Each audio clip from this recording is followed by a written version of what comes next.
dan SLB dianggap memiliki konotasi negatif. Cuma itu aja. Tapi yang repot bukan hanya sekolah, bukan hanya pengajar, bahkan teman-teman juga repot. Nah, untungnya ada pembelajaran di balik itu, mengajarkan kesabaran pada pihak sekolah, pada pihak pengajar daripada benar. Ternyata benar, teman-temannya juga bagus gitu kan. Intinya seperti itu. Nah ini cerita tentang berpikir kritis. Yang kritis itu hubungannya dengan tingkat kecerdasan atau keinginan. Keinginan. Saya kasih contoh. Kalau ini kritis apa kreatif? You're pretty good. Yeah.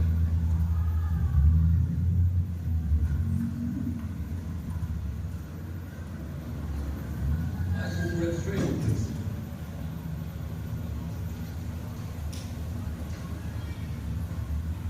Okay there, Mr. Bergson? Yeah. Yes. Where are you coming from today? Prison. We're looking for some men who escaped from prison. Have you seen anyone like that? No, sir. Drop the truck for me? What?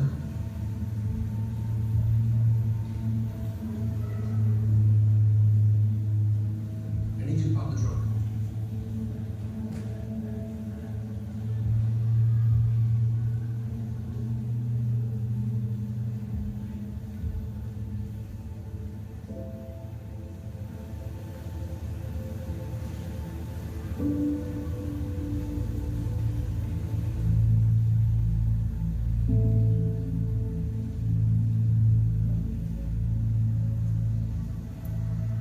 Mr. Bernstein, so sorry to take up your time today.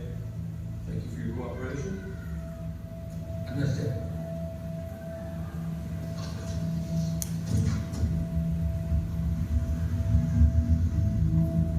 You let him go? I'm going to say that, kid. And what if you're wrong?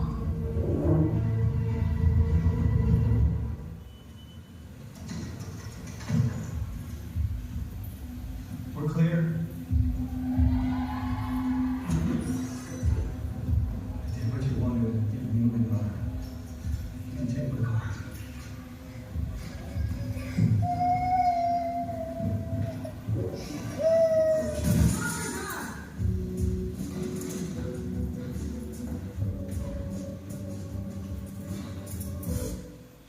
Siapa yang setuju ini berpikir kritis?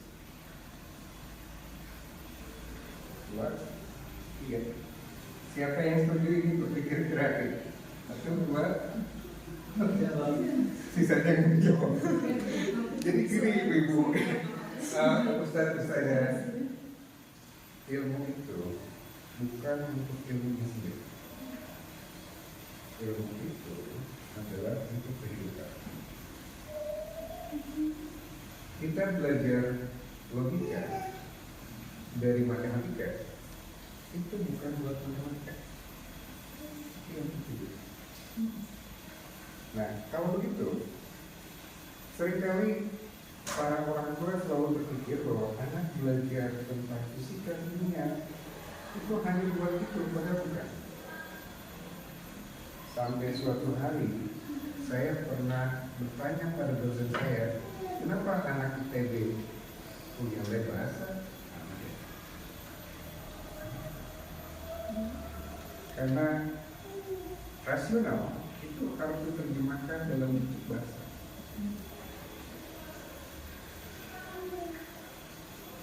Kita coba lihat definisinya.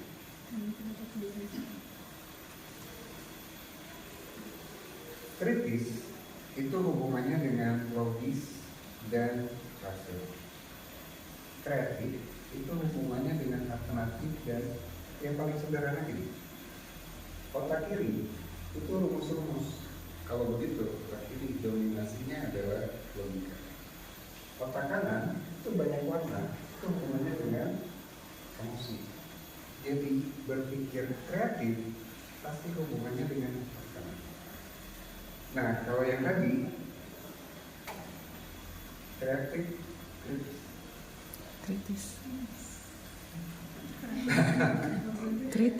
ini adalah kritis plus Kreatif. empati. Kenapa? Ketika nanya, Anda dari mana? Saya dari taman kanak-kanak. Wajahnya udah menunjukkan kecemasan besar. Itu terlihat secara logis. Apakah Anda mendengar ada narapidana yang mundur? Tidak, tapi semakin cemas. Terlihat kan? Udah curiga dong. Bisa tolong buka bagasi? Dia langsung meninggikan suaranya. Dan orang yang kebayangkan orang yang panik itu akan meninggikan. Nah, si polisinya udah menjaga. Tapi ketika melihat di belakangnya ada Mainan. ditanya anak, dia berpikir ulang. Itu namanya recognition. Tapi cara berpikirnya gitu. Recognition ini adalah proses mengkalkulasi. Kalau dalam Islam banyak manfaatnya, banyak mudaratnya. Nah itu kalkulasi. Sehingga akhirnya empati lebih kuat daripada rasional, dia melepaskan. Tapi selalu ada antisipasi. Nah itu. Kadang anak juga seringkali nggak paham kalau dia belajar sesuatu itu sebetulnya sesuatu itu apa bedanya diploma dengan satu strata? Bedanya apa? Tugas akhir. Tugas akhir. Saya bukan dari jurusan BK, cuman pernah ikut kuliah psikologi lah sebentar. Jadi ada pohon karir ya? Ada kan punya ada. Apa bedanya diploma sama strata? Masa belajarnya ya pasti ya. Ibu tahu nggak keparwisata atau NH? Oh ini satu lagi bedanya S1 itu banyak teori daripada praktek. Nah itu. D3 lebih banyak praktek daripada teori. Penjelasan sederhananya itu, diploma itu mengajarkan skill, makanya banyak praktek. Skill itu harus diulang secara teratur, kontinu dan terus menerus. Sedangkan strata itu yang dilatih bukan skill, tapi pola berpikir. Makanya tahapannya kalau S1 itu bikin skripsi, S2 bikin tesis, S3 bikin disertasi. Tapi nggak ada tingkatan untuk profesor, nggak ada kan? Nah, itu. Karena itu hubungannya dengan cara berpikir. Nah, kalau kita menemukan ada anak yang secara intelektual di bawah rata-rata, kemudian sepertinya tidak bisa apa-apa, maka arahkan ke skill, bukan ke berpikir. Ujungnya gitu. Jadi kenapa kita harus memberikan pemahaman pada pengajar, pada orang tua bahwa sebetulnya tingkat pencapaian itu bukan sekedar rapor, tapi perilaku. Jadi kalau saya harus ngambil rapor, maka saya nggak pernah nilainya, nggak pernah nilainya, karena bagi saya hasil prestasi belajar itu bukan melekat pada nilai, tapi melekat pada nilai. Atau definisi belajar. Definisi belajar adalah perubahan perilaku yang relatif menetap dari tidak tahu menjadi tahu, dari cita-citanya ambil jurusan biologi engineering, ini nggak masuk. Yang kedua, pernah terpikirkan desain interior atau arsitektur, sekarang masuk sekolah. Yang ketiga, masih SMA, dulu homeschooling, tanpa kurikulum, tanpa metode. Karena konsep dasarnya Islam mengajarkan atau mewajibkan belajar, bukan mewajibkan sekolah. Konsep dasarnya. Jadi kalau saya memasukkan ke sekolah itu karena saya mendelegasikan pada lembaga. Anak yang ketiga, cita-citanya atau jurusan yang mau diambil adalah aerospace engineering. Yang keempat, guru universitas. Terus dia cerita, kenapa aku belum punya cita-cita? Saya bilang, dalam Islam itu gaib cita-cita. Kalau mana itu sebaik-baiknya orang adalah orang yang memiliki manfaat yang beragam. Pertanyaannya, kamu punya apa untuk memberikan manfaat? Nah itu, cita-cita itu bukan buat diri saya, tapi buat manfaat bagi orang lain. Dokter itu bukan untuk dokternya, tapi buat orang lain. Begitu ya, ilmunya buat orang lain. Nah, jangan-jangan itu pun ada. Seringkali ada konsep, ada sebelum ilmu, tapi kita nggak pernah tahu atau menspesifikasikan adabnya seperti apa. Adab itu bukan hanya sekedar sopan santun, bukan. Dan adab itu melekat dengan moral. Karena bukan buat dirinya. Adab itu melekat ketika dia berinteraksi dengan orang lain. Bisa dengan awam, bisa dengan berbeda. Nah,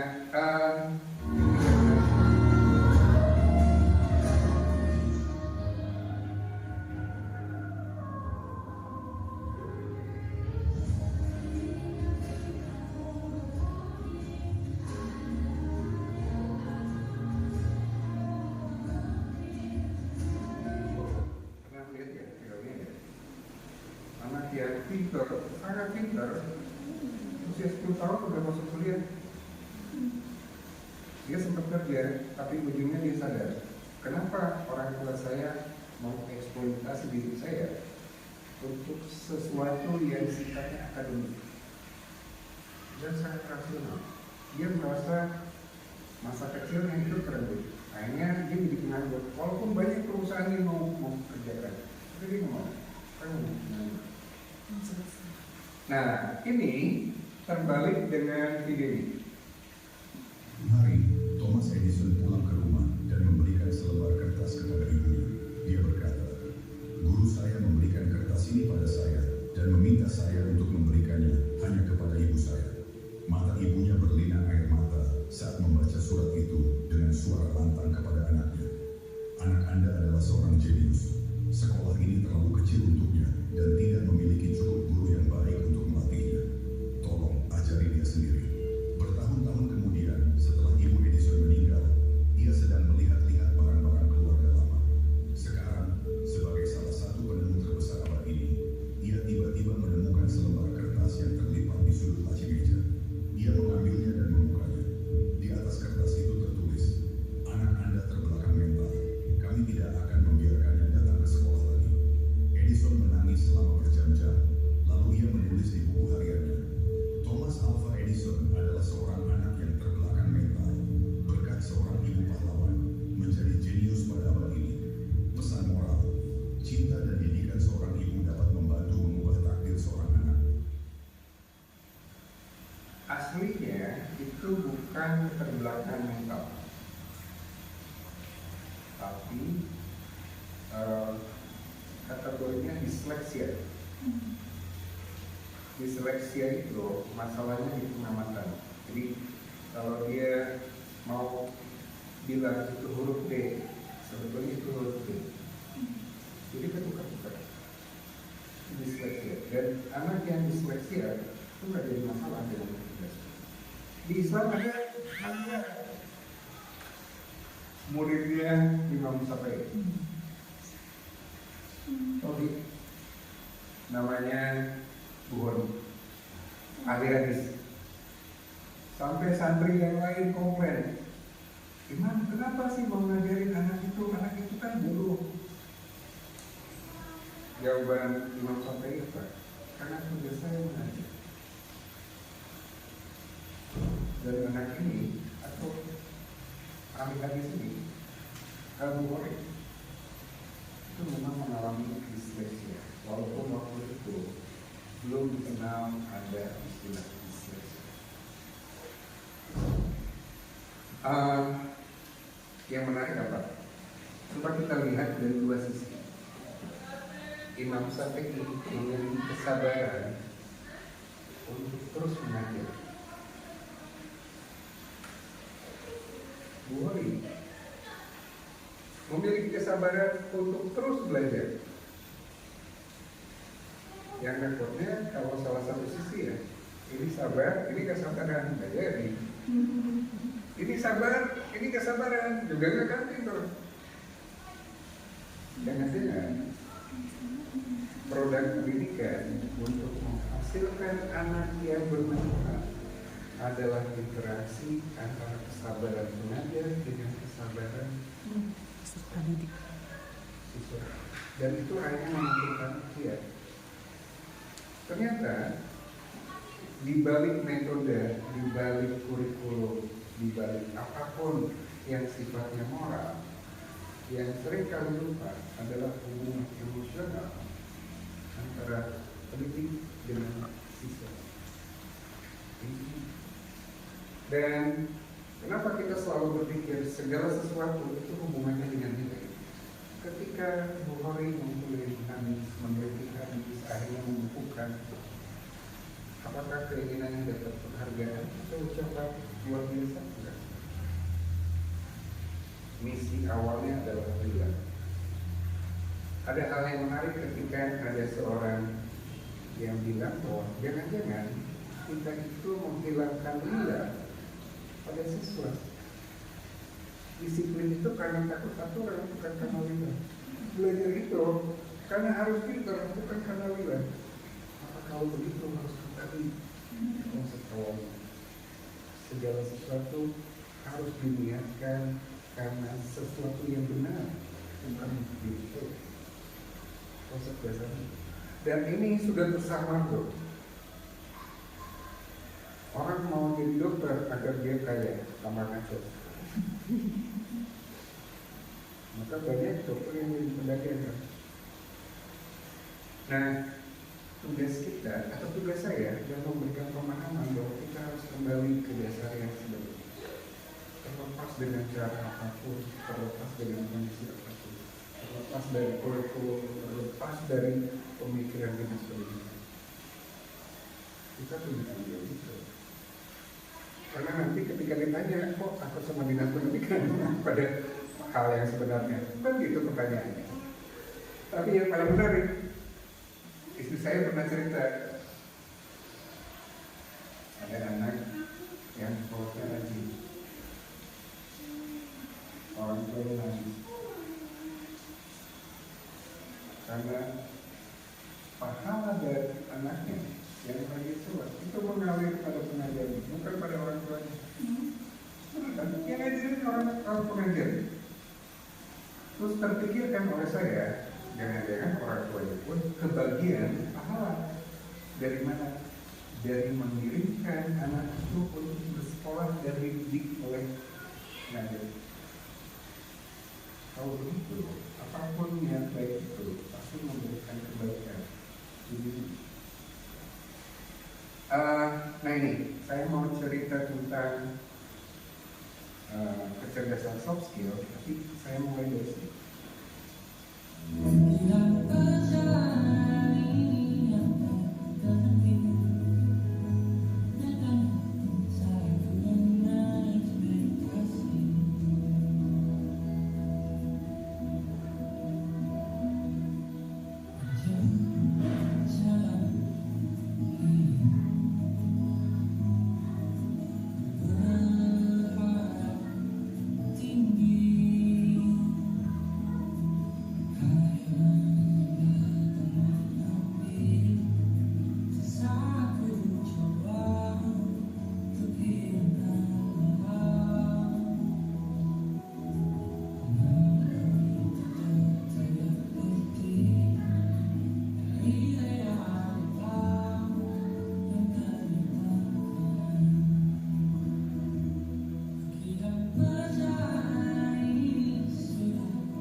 Jadi orang ini pinternya apa?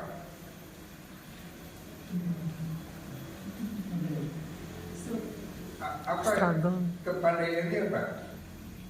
Pandaian emosional.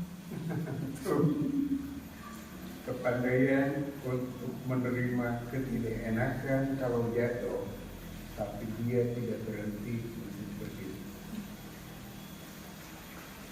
Nah, sekarang pertanyaannya,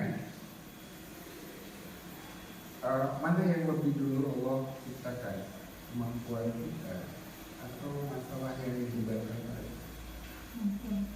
Ah, betul. Anak SD nggak mungkin dikasih soal SMP ya. Anak SD itu dilatih untuk menyelesaikan persoalan SD. Oh, kenapa setiap kali dikasih masalah orang kalau aneh ya? Padahal kan kita sadar nih, oh ini tes sesuai dengan masalah saya. Karena fitrahnya orang itu selalu ingin kesenangan. Orang bisa ngomong sabar, tapi ada masalah kita nggak sabar. Kalau begitu, jangan-jangan kesabaran itu bentuknya skill yang harus dilatih terus. Ikhlas itu hubungannya dengan skill yang terus dilatih, dan ikhtiar juga itu skill yang harus dilatih. Kenapa kita bisa bilang sama orang itu saya bisa ikhlas, tapi sama orang ini saya nggak ikhlas? Berarti belum ikhlas dong. Harus dilatih ya. Nah, anehnya mekanisme di otak itu seperti ini. Brain is a supercomputer that is going to follow the directions of what you tell it most. So when you say the word I can't, you have just programmed your supercomputer for limitations. On the flip side, when you say I can, you have just programmed your supercomputer to actually complete and attain whatever it is that you are affirming. Your brain and body do exactly what you tell it. This is why when you say I can't afford it, you never seem to be able to afford it. You are programming yourself to not be able to afford it. So repeat after me. I can afford anything I want. I'm happy, healthy, and wealthy. I attract my desires effortlessly. Make that your new self-talk. Saya dulu pernah ngajar di keperawatan, di stikes sama di umum. Terus saya nanya ke mahasiswa, kalau orang punya masalah, kemudian dia tahajud, benar toh? Benar? Benar. Tapi nggak ada masalah, nggak ada masalahnya dia tanya. Nah, oke. Nah, sekarang kita spesifik pas ada masalah. Jadi misalnya gini, ketika tidak ada masalah, orang itu tahajud.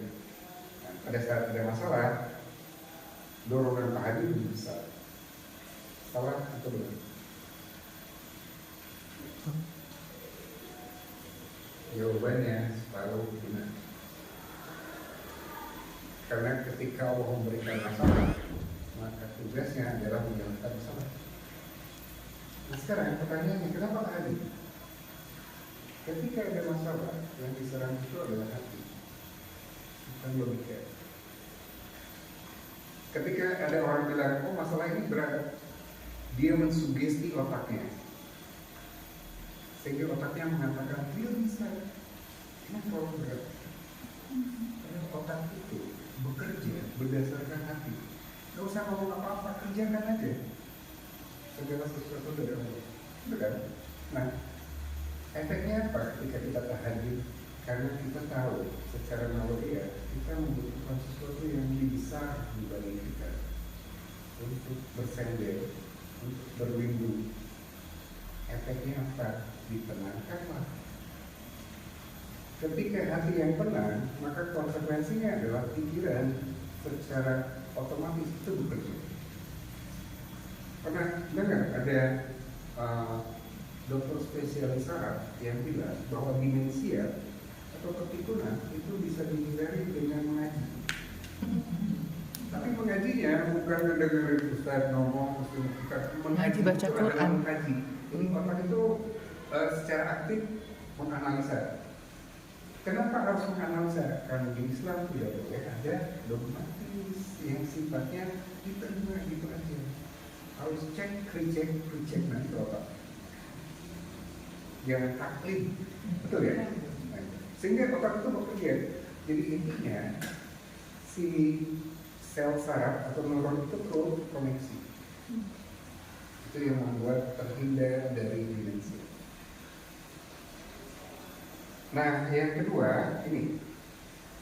Orang kaget ketika ada temannya yang biasa-biasa saja secara akademik sukses sekali. Kenapa? Karena ternyata ada kecerdasan yang tidak ada nilainya di raport, tidak ada nilainya di ujian nasional, dan tidak ada nilainya di ujian. Yaitu apa? Kecerdasan soft skill. Apa itu?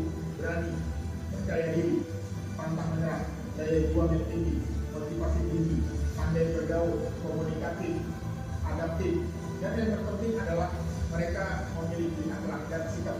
Untuk itu, bagi hari ini teman-teman yang ingin sukses, milikilah kecerdasan soft skill. Karena dengan kecerdasan ini, Anda akan mudah jadi orang lain. Anda akan punya banyak teman, Anda akan mudah bergaul dan bisa bekerja sama. Untuk itu, jangan hanya fokus kepada kecerdasan di rapor, tapi juga fokus kepada akhlak soft skill. Berlatih terus dan terus belajar. Kecerdasan soft skill itu dilatih melalui muamalah. Nggak sendiri. Dia harus berinteraksi terus, menyesuaikan terus. Nah, saya jadi paham kenapa muamalah itu punya porsi yang spesial. Karena muamalah itu bagian dari konsep ibadah gue makro yang tidak secara rinci ada aturannya. Ada mungkin ada tapi tidak spesifis. Jadi kalau begitu, kenapa kita belajar? Kita harus mengubah cara berpikir bahwa sebetulnya kecerdasan akademis itu sebetulnya pure. Yang ujungnya adalah memberikan manfaat bagi orang. Dan untuk mencapai itu, saya harus berkembang dan saya harus terima. Ketika ada seorang pasien datang ke saya, dia mengeluh, maka pertanyaan pertama saya adalah, apakah Anda menerima masalah Anda? Kalau dia bilang iya, maka biasanya pasien itu tetap pergi. Tapi kalau ada pasien yang saya tidak menerima masalah ini, maka jangan harap sembuhnya cepat. Kenapa? Karena masalah itu dengan rasa sakit yang harus diterima. Yang menariknya gini, pada sahur kan ya? Insya Allah. Ada yang menangan. Oh, soalnya saya gak dikasih minum. Coba bayangkan, sebentar lagi perut kita memberikan informasi tentang tidak adanya asupan yang masuk. Tapi kenapa kita tidak terdorong untuk makan? Oh, di sini. Jadi kalau begitu, sakit itu bukan berarti menghalangi, dan itu harus diterima. Ketidakenakan apapun semakin cepat diterima, itu semakin mampu diantisipasi. Nah, yang repotnya ketika dia menolak, bisa pura-pura tidak ada masalah, atau tidak mau menerima masalah. Perilakunya seperti apa? Biasanya perilaku orang yang seperti ini adalah menyalahkan orang lain. Gara-gara sibuk sih saya seperti ini. Karena masalah ini muncul karena orang lain punya masalah. Akhirnya, padahal harusnya apapun itu ditanggung. Nah, kurang lebih memang konsepnya seperti itu. Jadi kalau begitu, jangan-jangan dunia pendidikan itu ujungnya bukan hanya urusan cerdas, pintar, struggle, dan memberikan manfaat. Makanya saya memberikan judul pada tema ini, peran sekolah positif dan peran sekolah dalam membentuk generasi yang tangguh. Tangguh ini bukan dibiasakan hidup nyaman, tapi terus menghadapi kesulitan dan ini menghadapi. Jadi kalau saya cerita tentang bagaimana mengantisipasi permasalahan, ketika orang itu muslim, maka saya akan menyampaikan tentang ikhlas menerima kondisi apapun itu, sepahit apapun, itu harus terima dulu. Setelah itu bersabar untuk tidak buru-buru masalahnya selesai. Sabar itu pemikiran dan berikhtiar untuk keluar dari kondisi yang tidak mengenakan. Baik. Berhasil bukan karena jago, bukan karena pintar, bukan karena kuat, tapi Allah memberikan kemudahan.